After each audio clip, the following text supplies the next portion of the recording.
Cheers. I like that. Hi, everyone. Welcome to the Unearth with Shelly Hughes podcast. I'm Shelly Hughes. This is Julia Barge, our brand manager at Nolia Roots. And in this podcast, we talk about the good, the bad, and the ugly of growing a business. We talk about mistakes, lessons learned, and most importantly, wins of growing a profitable, passionate brand. So today, we're continuing the conversation just about mistakes in business and owning up to those mistakes. The last episode, we talked a little bit about our Epic Fail Awards that we do every single week just to make that more a part of our culture. And so people aren't afraid of making mistakes. Yeah, so I guess today, one of the biggest things I wanted to talk about with Shelly was some of her biggest epic failures that she's had in her career, some of the, things that you've had to go through to realize that, hey, like this is actually the direction that I need to go in order to move forward in my career. So I guess if you have any big things that come to mind when it comes to epic failures that you've gone through. Yeah, and a lot of why I started the EF Awards at Nolia Roots and go back to episode one to um, listen a little bit more about those is because I never felt like I should own up to my mistakes, that I had to really hide behind them. And when I was really early in my career, I worked at ad agencies, video production companies, business startups. I kind of did the whole gamut. And it was a very competitive space, right? So no one talked about their mistakes. And because I was making a ton of them, because I was very early in my career and I didn't feel like I could talk about them, I absolutely overcompensated in a lot of different ways. And I just remember one of my biggest mistakes of my career. I was in a group presenting this branding pitch to a client, and I was leading the charge. I was the leader of the group. I was doing the majority of the presentation, and I introed it about how we came up with the idea.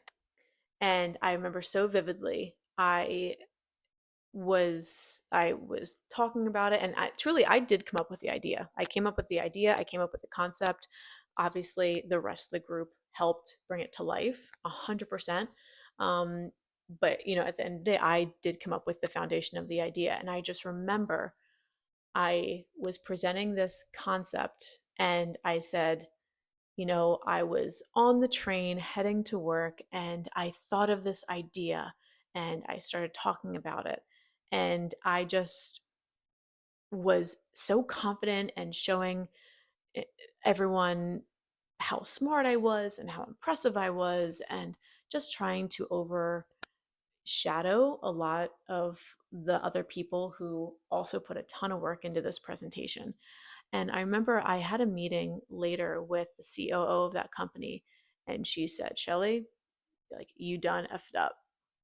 You should have seen the rest of the people that you were presenting this concept to. You should have seen their faces. When you said, I came up with this, their faces just went down. And at the time, I was embarrassed and I really didn't understand. But to this day, I kind of hid behind that, right? I didn't think it was a big deal. Hmm. But I remember that conversation to this day because it made me realize how much I was overcompensating in so many different ways because I wanted to impress people. Then I had to think about that and realize I was never like that going through school. I had good grades and everything, but I was always kind of like Switzerland. I was always the Hmm. mediator. I was always very generous with my time and my thoughts, and um, and I had to really meditate for years. Why did I do that? Right? Why did I feel like I had to overcompensate um, and kind of take the stage for that one client brand presentation, right? Hmm. And I realized it was because I was so self-conscious in all the mistakes I was making, and even the mistakes I wasn't making. I always felt like I had to overcompensate because I wasn't good enough. And it took me years to figure that out. Lots of journaling, Mhm. lots of meditating to figure that out. But to this day, I feel like that was the biggest mistake of my career. And it seems so little now, right? But it just has completely shifted the way that I think. It completely shifted the way that I run my business, the way I treat you guys, the way I expect you guys to treat each other and yourselves. Mhm. And I never want anyone to feel like they have to overcompensate because they're not good enough. Mhm. Um, Mhm. and sometimes we go through that anyway, right? But I never want I never want the environment at Nolia Roots to contribute to that. Yeah. It's funny how confidence works too, because oftentimes you think your biggest competition is the people around you, but it's really just yourself.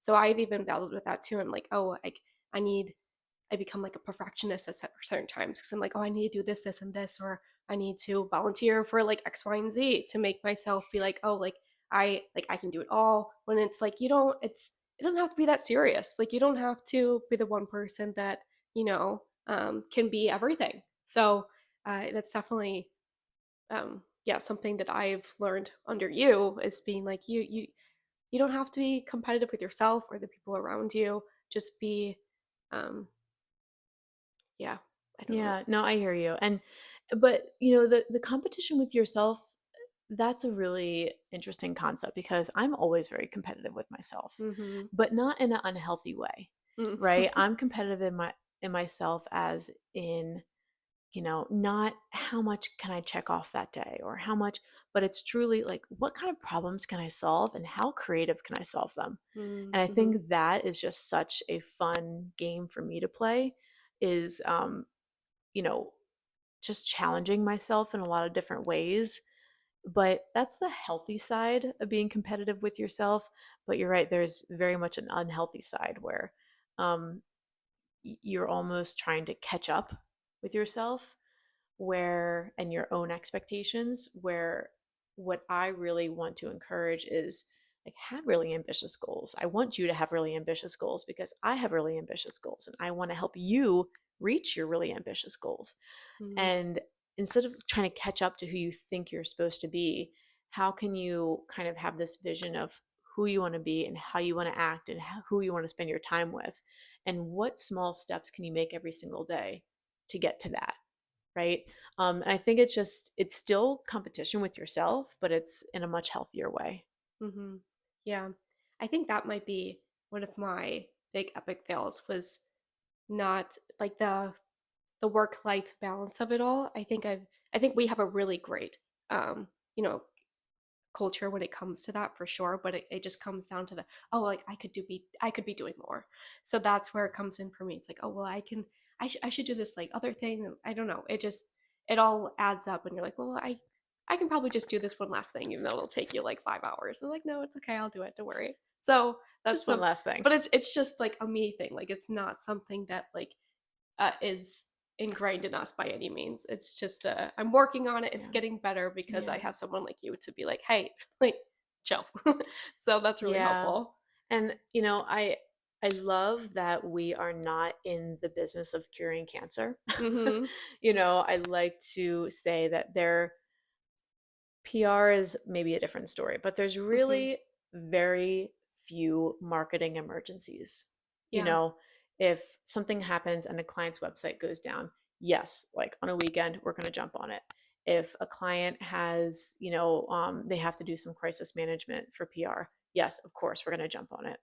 Other than that, there's really no such thing as a marketing emergency. Hmm. And it kind of puts a lot of but that's why I got into this business. I love being creative. I love, that problem solving. I love just being able to talk to people and talk about their dreams and talk about where they want to take their business and what kind of business they've always dreamt of running and how can marketing and PR and digital help them get there. And it's I don't there's a reason I'm not a critical care nurse. Right? Right. There's a reason I'm Yeah. not a firefighter, right? Hmm. Um because I respect those people way too much and they're much braver than I am, right? Hmm. And it's you just have to build this culture that I hope that we're building with the help of you guys. that, you can make mistakes and you can make them fast and you can correct them. And you don't have to feel like, you just have that support, Mhm. Yeah. you know? Totally. I think it's like we work in PR sometimes, not the ER. So like that's something that we like to say. So we're like, Yeah. oh man, like the turnaround on this like activation or whatever it might be is like so crazy fast. And we're like, okay, wait, like it slow down, like slow your reins, like it's going to be totally okay. So that's something that I think sometimes we have to like remind ourselves. We're like, wait a minute, it's going to be completely fine. I think sometimes if we're transitioning, like project management roles to for different clients, sometimes we'll find ourselves like, oh my god, like, hey, wait a minute, like we need to slow down, we need to debrief this person before we change roles for clients too. So even we can talk about that too, I guess, about Yeah. how that works when we do that. Yeah. I mean, so obviously, I set up this business in a way so that burnout was at a minimum. Mm-hmm. The other thing I saw at a lot of different agencies is burnout was so incredibly high, and they almost treat it as like if it's a privilege to work there. Mm-hmm. So you don't get paid a lot of money. You have a ton of accounts. You're working, even as an intern, I worked till 10 o'clock at night in Mm-hmm. the city, racing to the train station to get the last train home. And it just was unnecessary, right? And that goes Yeah. back to the competition of why a lot of ad agencies um, and marketing agencies, they just don't work well and they have such a high turnover rate. But I think, I set this company up so that we have different people who are passionate about what they do and not just skilled, but passionate. So I never want to put someone in a position that they are not passionate about. Because if they're not passionate about it, number one, they're not going to want to stay in that position. They're going to get burnt out. They're going to be unproductive. They're going to be unengaged. And they're probably going to leave the company at some point, right? Because they're not doing the thing that lights them up. So whenever I have a new hire, I always, instead of their skill set, because skills can be learned Mm-hmm. for the most part, skills can be learned. I always dive so deep when we interview about what someone is passionate about. What do they want to do every day? What lights them up? And that might be something completely different. Like, one person told me that they just love interior design. And I think I think they were a graphic designer, and the thing that lights them up is interior design. And that just made me look at them in such a different light, because even though they do that maybe as a hobby, they use interior design as inspiration for their graphic design. Mm-hmm. Or maybe they realize that they don't really want to do interior design as a job, but they do it all the time at home, right? Or as a hobby. And so it's just digging deep into what people are passionate about, what lights them up, and putting them in positions where they do that every single day. Um, and and that also helps with burnout. That helps with structuring in the company so that we are never at over capacity for clients, because we have these core individuals on our team, but we have an army of vetted contractors that helps with different kinds of client projects. They might have different kinds of skill sets, different kinds of expertise, different kinds of budgets, right? Mm-hmm. And we can kind of, if we need help beyond just us, I've worked really hard to build this army of contractors that I really trust, and I choose them based on the client's style, the client's budget, what needs to be done. And it really doesn't make sense for me to hire, for example, a full-time web developer, because some web developers are great with kind of the technical SEO side. Some web developers are great with e-commerce. Some web developers are really low budget, and they absolutely hold a very important spot at Nolia Roots, because sometimes we need something quick, we need something dirty, we need something cheap, and they're the ones I go to. I wouldn't go to someone who is this very, very technical, higher level web developer, because they would charge us way too much, which means we would charge the client way too much for a job that doesn't need to happen.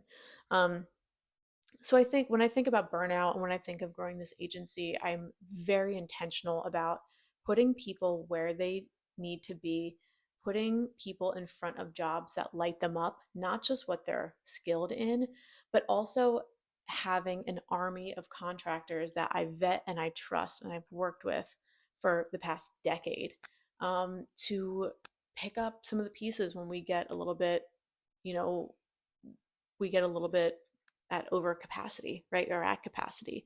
And that just means that our clients will never get a less than product. Our clients will always feel like they're our top priority. My employees always feel like they are supported and they're not overstressed. And, we have enough stress in our lives, right? Mhm. We have deaths in family, we have moving, we have things in our lives that are very stressful. And I never want work to be one of those stressors, right? And hopefully, I've set this business up in a way that really helps that. No, totally. It's interesting too because it's like you go to school all your life and you're set up to be really corporate.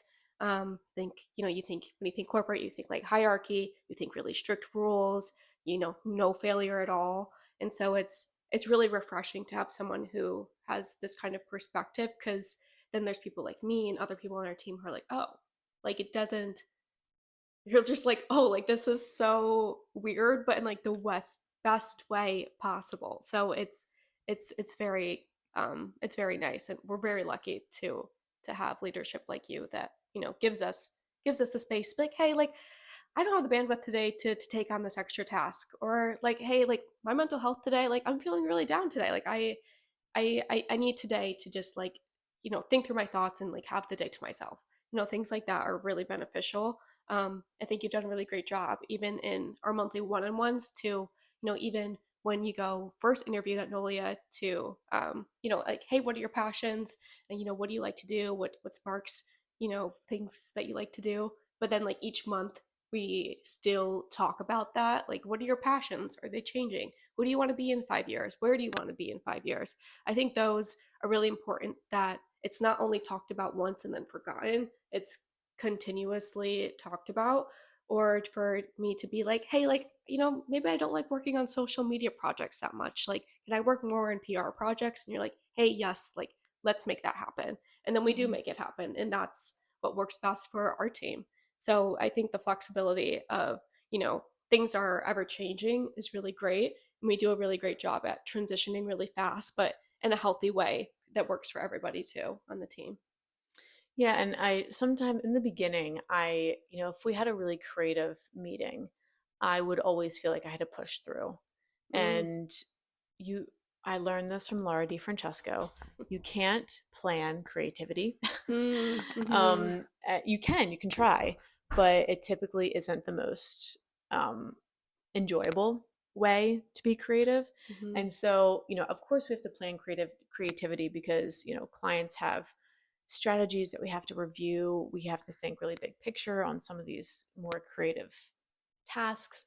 Um, but I have gotten much more comfortable if I am not in the headspace to be creative, to not waste everyone's time. mm, mhm. That's so interesting. But if we are in the headspace to be creative, that 1 hour meeting could turn easily into a 4 hour meeting. And I always want that to be an option. I never want to stop creativity. I never want to force it. And I never want to stop it when the flow is there, because so much energy comes from that. And, as an entrepreneur, I always have to make sure that I am practicing that creative muscle.